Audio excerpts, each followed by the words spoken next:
everyone, welcome back to my channel. I'm Ashley Morris, the owner and lead tutor at amtutors.com. And in this video, we are continuing with writing the equations of lines. Lots of parts to this, each one's a tiny bit different. So in this one, we're given a point and a slope, and they say they want it in standard form. So standard form is ax plus by equals c. There's a couple of things we have to remember.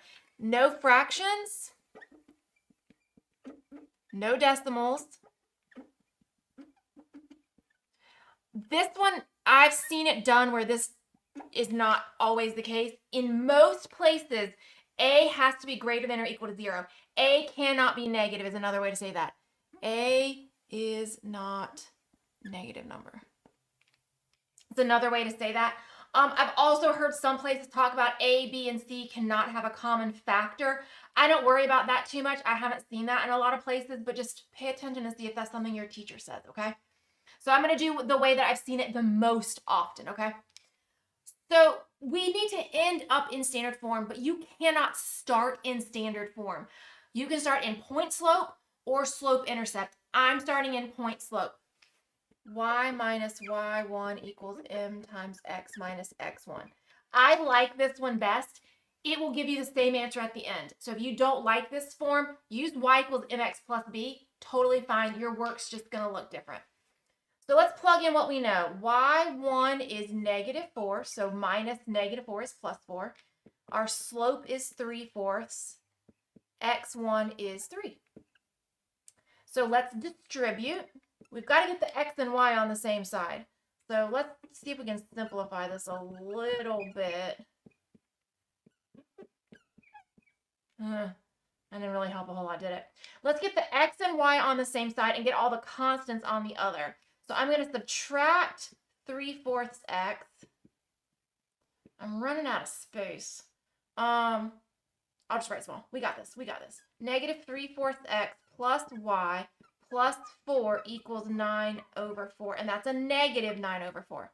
Now let's subtract the 4. I'm going to subtract 4 over here. And let's see what we get. -3/4 x plus y equals. Okay, I'm going to erase that 4 and I'm going to make it into a fraction. So it's really 4/1. That times 4 gives me a 4. This times 4 gives me a 16. I'm going to erase that, so make sure you understand I'm finding a common denominator. I'm trying to save some space because my screen's not big enough. That gives me -25/4. Okay, we're so close. We've got x and y on one side. We've got the constant on the other. The problem is we've got a negative in front of x and we've got a fraction. So to get rid of the negative, I'm going to multiply by a negative out front. That'll make that a positive in front of x. To get rid of the fraction, I multiply by 4. So if I distribute a -4, it takes care of two problems at once. This negative goes away, and all the 4's in the denominator go away. So let's distribute. You got to distribute everywhere. Don't forget something. And we're going to get 3x minus 4y equals 25. This is our final answer. I hope that was helpful. Even if you started in slope-intercept form, you should end up with the same answer. So double check your math if you did it a different way than me. I hope that was helpful. If you have any questions, please reach out to us at amtutors.com. We'd love to set up some tutoring sessions with you with our certified math teachers. Also, make sure you like and subscribe so you always get the latest math content when we post it. I hope you have a great day.